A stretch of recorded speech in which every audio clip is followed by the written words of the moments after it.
let us sing a song for everything that lives, a song for all humanity. Welcome to our channel Lightling Vision. I'm very happy that you are with us today for part 3 of the video about food. So today, welcome Mother. Today you will talk about the spiritual side of food. Yes. Yes, we're all ears. What I would like to bring forward is another vision of food. Not food to build up the body and the muscles and the brain, but food for inner development. And as I already said, that starts with a psychological kind of view towards food. That's to say, what you choose, you are. What you're attracted to, what you desire. And I also said the difficulty nowadays is that man very often comes in with his reasoning in this kind of natural behavior. So what he really desires, what he really wants to eat, he is suppressing, and he says, no, that's no good, I should eat that, and that's what he eats. But what he does not understand is that eating what you have made up in your mind, but what in fact you don't desire or what doesn't suit you, and that's the question, will make you sick at the long run. If I constantly eat what I think I should eat, but what in fact I do not really like, I create a disharmony in myself. And that is one of the reasons why there are so many disorders in the bodies and in the eating habits nowadays, because what the person would like to eat, there's an interdiction, because in a magazine they say it's no good for this, it's no good for that, you should take care of your arteries and your heart. No fat. No fat, natural sugars, not too much calories, not too much this and not too much that. I do not say this is wrong, but it depends on the person. So the first thing you should do is to re-educate yourself and come back to yourself and say, yes, what are my natural eating habits? Am I a meat eater, a meat craver, who has become vegetarian because it's better for the planet? That is not wrong, but then you should find reasonable substitutes for your meat craving, unless you don't crave it at all, and then there's no problem. But it has to do with honesty. What would you naturally like to eat? Are you a junk food eater? Well, okay, you're a junk food eater. Would you like to re-educate yourself? Well, it might be a good thing. What is the right way for you to do this? Without suppressing this tendency, and to try to seek substitutes that are reasonable for you and that will not make you unhealthy from another point of view, because you are lacking something and there is stress all the time on the food level. Because if you never eat what you like and you impose yourself all kinds of dietary restrictions, you will in some way get sick or frustrated, disharmonious because of this frustration. Which does not mean that you should eat and go without any limits in whatever you like. No, but it has to do with some kind of honesty. I'm a sugar I'm a person who likes sugar. Okay. Now, if you want to substitute this sugar, the white sugar, by natural sugars, that's a very good thing. But take care, don't overdo it, because if you eat too much natural sugars, for your capacity of digesting or for what's good for you, it's too much also, even if it's natural sugar. So what is reasonable for you And working to that step by step, or making including work on food part of your spiritual progress, I think that's a healthy thing. But as I already said, it's the main point is the difference between the mind and the heart, or better the stomach, the desire in man, in modern man. What we think we should eat, what we would like to eat for the good image that we have of ourselves, and what we would like to eat out of our desires, that are very often two worlds, or at certain moments that are two worlds. Being conscious of that is very important. When I do not eat ice cream all the time when I would like it, or other kind of sweets, I think that's a good thing when I don't overdo it. But not knowing that in fact I would like to, that is not so very good, because then you're suppressing, and you will see this kind of disharmony come up in other moments or domains in your life. So doing what you think is good in food habits, or what you like and dislike naturally, that are two different things, and that is, I think, for modern man already a field of work. Dishonesty with yourself. And if you work on that, to be honest with yourself, and then to seek a correct substitute for what's less healthy, that's a good work. But it starts with honesty. Now there's another difficulty, and then it comes to what I talked about until now was something that is still in the psychological realm, what I would like to have, and what I give myself, that are two things. But now I come a step closer to eating disorders that create digestive problems.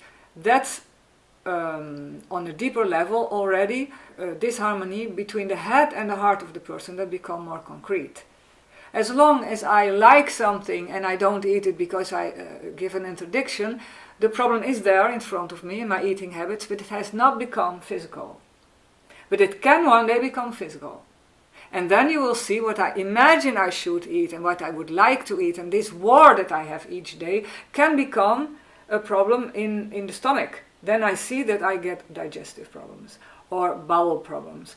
Even food allergies can make part of that. So then you see there's a war between the head of the person and the heart, the desires, more over the desires. And the war is not being led in the best way. It's not conscious enough. So very often food allergy is based on a kind of war inside on the psychological level that is not conscious, and that in fact should be led on the level more outside. This war should go on in my plate, but not in my body. And when this war comes in my body and I get stomach problems or allergies, then that means that I better become conscious of this problem. And then you will see that I have to admit, perhaps, to want a certain kind of food that is forbidden on another level, or that is linked, and then I go even one step further, to other difficulties in my life. The difficulty is, and perhaps I need one video more, is that food, before I can talk about food on a spiritual level, I have to pass through the psychological level. And there you see a whole process going on inside of man between, as I already said, what he wants to eat and what he eats and what he hides for himself and where he exaggerates and all this, the war on the plate. One way,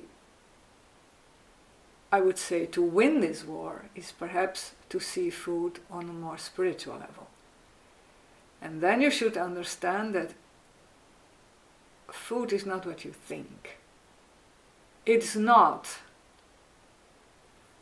when you take in food, this food normally is not meant to harm you. Whatever you take. Man has been constructed in a way that he can digest almost everything. Because he's a spirit, he's a soul.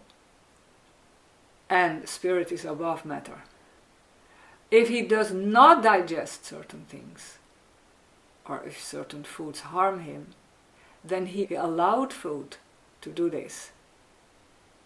And at the same time, it's a challenge for that individual to overcome this problem.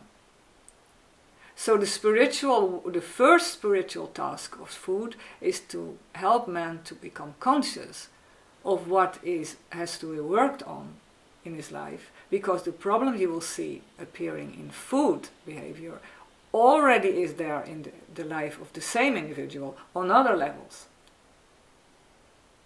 You can also say, show me the conflict on your plate and I will say with whom you have a problem in your life. It can be your wife, your mother, it can be your children or your boss, but it's the same problem, translated in food. But it's your problem. And in fact, it's not just a problem, it's a challenge. It's something you can overcome. And that's what I would like to talk about in the next and last video on food. How to overcome food or eating disorders from the vision of the soul. What does that mean when I look through the eyes of the soul, and how you can use that for your progress?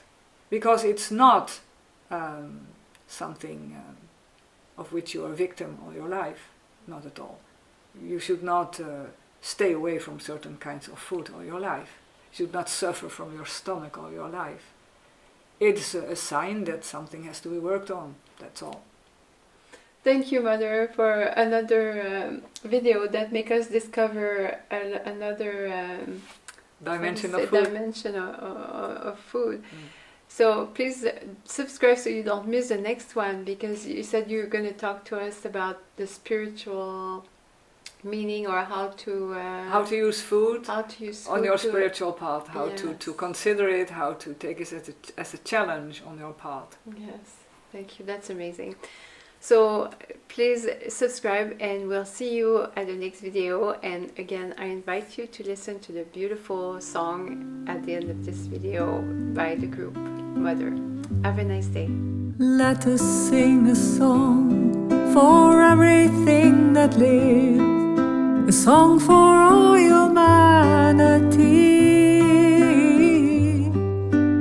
Let us sing a song for everything that grows, members of one family. How can we forget why we're here on earth, sharing all the good and bad? How can we forget the one who gave us birth? Can't we try to understand? Sing a song for the world, sing a song for all that's living, a song for all humanity that's longing for a world in peace. A song for the world, sing a song for all that's living, a song about a light that shines, that takes away the darkness and despair.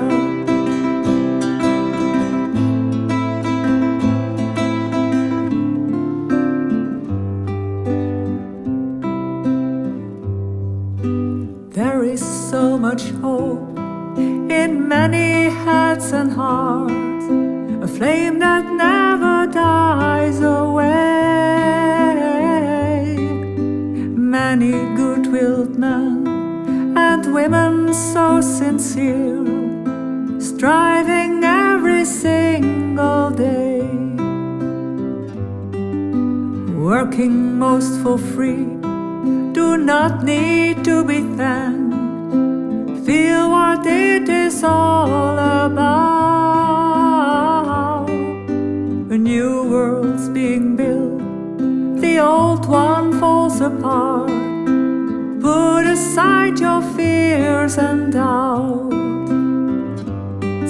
song for the world. Sing a song for all that's living.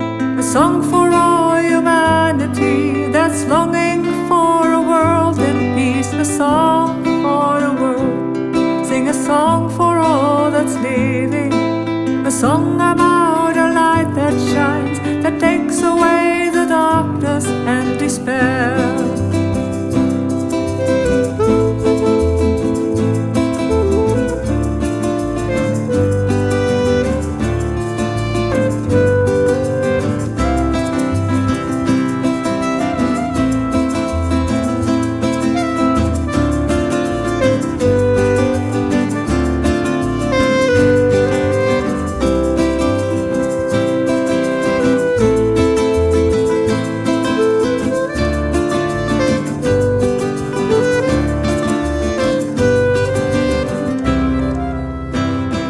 Sing a song for the world. Sing a song for